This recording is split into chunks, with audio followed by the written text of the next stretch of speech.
Et pour mieux comprendre ce dossier, Kader Abderrahim, directeur de recherche à l'IPSE et maître de conférence à Sciences Po Paris, auteur de Géopolitique de l'Algérie, publié aux éditions Bibli au Monde, nous a rejoint sur ce plateau.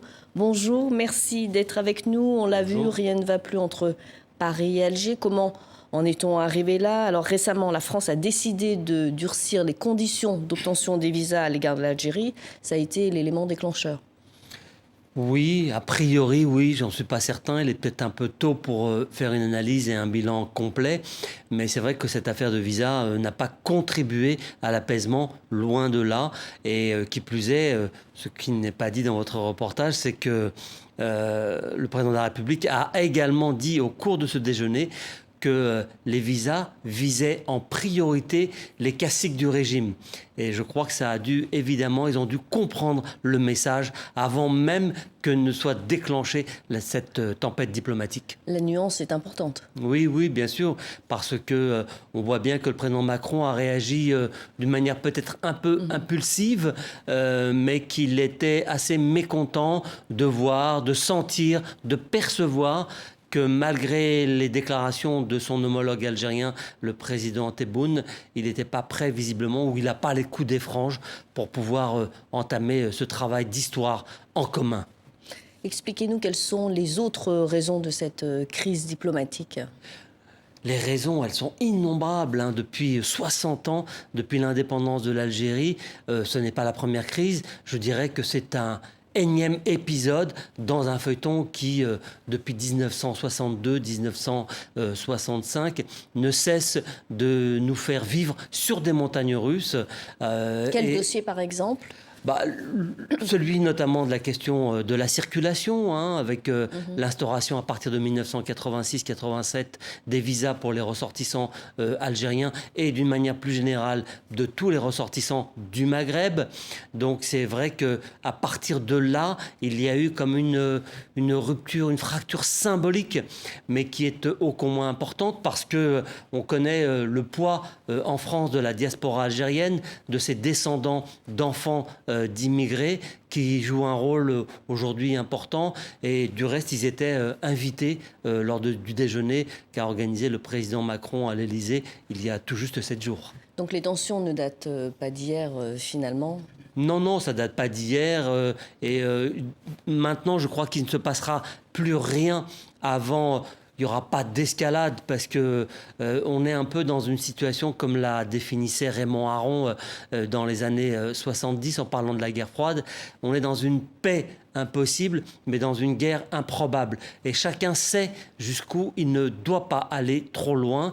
Et il ne se passera plus rien maintenant avant l'élection présidentielle française. Puis ensuite, à partir de l'été 2022, il y aura probablement une réévaluation. Et l'idéal, et ce serait conforme au rapport de l'historien Benjamin Stora, qui était remis à la demande du président de la République au mois de janvier dernier. L'idéal, c'est de construire une nouvelle relation bilatérale sur de nouvelles bases. Les Algériens, on l'a entendu dans ce sujet, soutiennent leur gouvernement, soutiennent les décisions de leur gouvernement. L'opposition algérienne aussi, comment l'expliquez-vous ? Je dirais que, sans le vouloir, probablement, Emmanuel Macron a réveillé le nationalisme algérien. Et c'est ce qui pourrait expliquer le fait que les dirigeants, aujourd'hui, le régime qui a été quand même très décrié, rejeté, honni pendant plus de 2 ans avec le mouvement Hirak, et je dirais que le président Macron a réveillé le nationalisme algérien qui permet aujourd'hui aux dirigeants de faire l'unité, de rassembler la population autour de thèmes qui sont éculés et qui sont souvent instrumentalisés en jouant sur la fibre patriotique et nationaliste. Karim Tabou, justement, vous parliez du Hirak, donc une figure du mouvement de contestation Hirak en Algérie, a vivement critiqué les propos d'Emmanuel Macron. Oui, alors moi je suis un peu embarrassé parce que je dois dire que j'adhère aux propos du président de la République lorsqu'il parle d'un régime militaro-politique ou politico-militaire, je ne sais plus dans quel sens il l'a dit.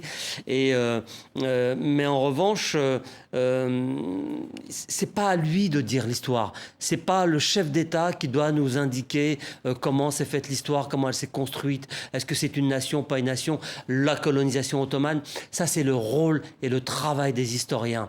Donc là, de ce point de vue-là, je dirais qu'il est allé sur un terrain qui n'est pas le sien et qui a provoqué l'ire, la colère et la réaction des Algériens. Certains Algériens se sont dit vraiment humiliés. Oui, alors je peux comprendre lorsqu'on dit à voix haute, parce que c'est un débat qui existe dans l'université française, entre chercheurs, entre universitaires, c'est un débat académique. Et donc oui, le débat est ouvert, on peut l'aborder, on doit l'évoquer. La nation algérienne, est-ce qu'elle est constitutive de la création et de l'indépendance de la création de l'État algérienne? Est-ce qu'elle est antérieure? Tout ça, ce sont des débats que nous avons dans l'université française qui ne sont pas tranchés. Et donc, probablement, il me semble en tout cas que ce n'est pas le rôle du président de la République qui s'est un peu fourvoyé, pour parler crûment. Vous avez parlé tout à l'heure de la présidentielle française qui arrive à grands pas. Vous m'avez dit que rien ne se passera avant la présidentielle. Et le président français, justement, est accusé par Alger de marcher sur les pas de l'extrême droite. On est dans une phase de pré-campagne pour l'élection présidentielle, donc il y a probablement des calculs politiques derrière tout cela, un peu d'électoralisme, les visas, l'immigration. Oui, ce seront sans doute des thèmes de campagne, la sécurité.